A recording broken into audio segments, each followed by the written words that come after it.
পাঙাশ মাছ নামটা শুনলে আমরা কিন্তু অনেকেই নাক সিটকাই। আমরা কিন্তু অনেকেই এই মাছটা খেতে একদমই পছন্দ করি না। মাছটা থেকে খুব বাজে একটা স্মেল বের হয়, যার কারণে কিন্তু আমরা অনেকেই এই পাঙাশ মাছটাকে পছন্দ করি না। তো আজকে দেখাবো কীভাবে রান্না করলে এই সকল সমস্যার সমাধান হবে।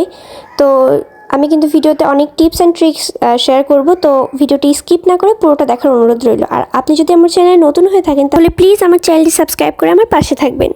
তো চলুন ভিডিওটিতে একটা লাইক দিয়ে ভিডিওটি শুরু করা যাক। তো পাঙাশ মাছটাকে রান্না করার জন্য এখানে আমি 6 পিস পাঙাশ মাছ নিয়েছি। এটাকে আমি একটু নুন, হলুদ আর লেবুর রস দিয়ে আগে থেকেই মাখিয়ে রেখেছিলাম 20 মিনিটের মতো। সেটাকে আমি এখন একটু ভেজে নিচ্ছি। তো আমি এটাকে কিন্তু সরিষার তেলে ভেজে নিচ্ছি। আর আমরা কিন্তু অনেকেই মাছ কাঁচা রান্না করি, কিন্তু এই পাঙাশ মাছটা কিন্তু অবশ্যই ভেজে রান্না করতে হবে, খুব লাল লাল করে ভেজে নিতে হবে। তো আমার মাছটা ভাজা হয়ে গিয়েছে। এখন আমি যে মাছটা ভেজে রেখেছিলাম যে তেলে, একই তেলে আমি দিয়ে দিচ্ছি কিছু আলু। এখানে আমি 2টা আলু ইউজ করছি, একটু গোটা করে কেটে নিয়েছি, এবং এর মধ্যে দিয়ে দিচ্ছি কয়েকটা কাঁচামরিচ আমি ফালি করে রেখেছিলাম, সেগুলো এখানে ইউজ করছি। তো এগুলো আমি একটু খুব ভালোভাবে মিশিয়ে নিব।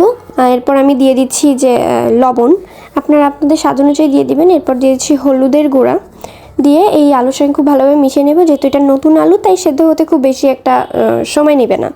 তো আমি খুব ভালোভাবে এই আলুর সঙ্গে লবণ হলুদটাকে মাখিয়ে নিচ্ছি। তো আমার কিন্তু মাখিয়ে হয়ে গিয়েছে, ভাজা ভাজা হয়ে গিয়েছে বেশ খানিকটা।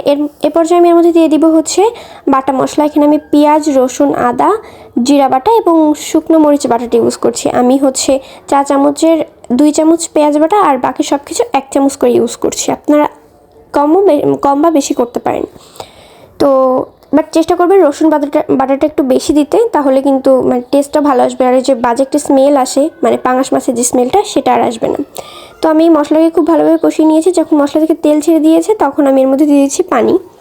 তো আমি এখানে পরিমাণ মতো পানি দিয়ে নিচ্ছি। এখন এর পর্যায়ে আমি এর মধ্যে দিয়েছি আরও কিছুটা পরিমাণ হলুদের গুঁড়া আর কি, দিয়ে খুব ভালোভাবে মিশিয়ে নিচ্ছি।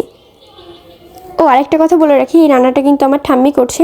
থাকে না ফ্যামিলির কোনো একজন কেউ এক একটা রান্না খুব ভালো করে, তেমন আমার ঠাম্মি এই রান্নাটা অনেক ভালো করে। তো আজকে আমার ঠাম্মিই করছে। তো যাই হোক, যখন ওই জলটা বলক আসবে, তখন আমি এর মধ্যে দিয়ে দিচ্ছি হচ্ছে মাছ। আগে থেকে যে মাছগুলো ভেজে রেখেছিলাম, সেই মাছগুলো এর মধ্যে দিয়ে দিচ্ছি।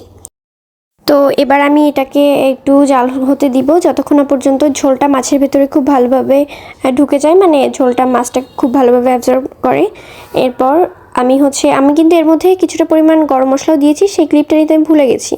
তো আপনি যখন মানে রান্নাটা শেষের পর্যায়ে যাবে, তখন এর মধ্যে কিছুটা গরম মশলার গুঁড়া দিয়ে দিবেন। আপনারা চাইলে এখানে ধনিয়া পাতা কুচিটাও ইউজ করতে পারেন রান্নার শেষে, তাহলে কিন্তু স্মেল এবং টেস্ট দুইটা অনেক ভালো আসবে। বাট আমি আজকে এখানে দিচ্ছি না। তো এই ছিল আজকে আমার পাঙাশ মাছের রেসিপি। কেমন হয়েছে অবশ্যই জানাবেন, আর এইভাবে বাসায় একবার অবশ্যই ট্রাই করবেন। বিশ্বাস করুন, এটা কিন্তু খেতে ভীষণ মজা হয়। আপনি বুঝতেই পারবেন না এটা পাঙাশ মাছ নাকি অন্য কিছু। তো যারা পাঙাশ মাছ খেতে পছন্দ করে না, তারা এভাবে একবার রান্না করে খেয়ে দেখুন। আমার কথা মেনে আশা করি আপনাদের অনেক ভালো লাগবে। তো আজকে এই পর্যন্তই, পরবর্তী দেখা হবে অন্য কোনো ভিডিও নিয়ে। তো সকলকে টাটা।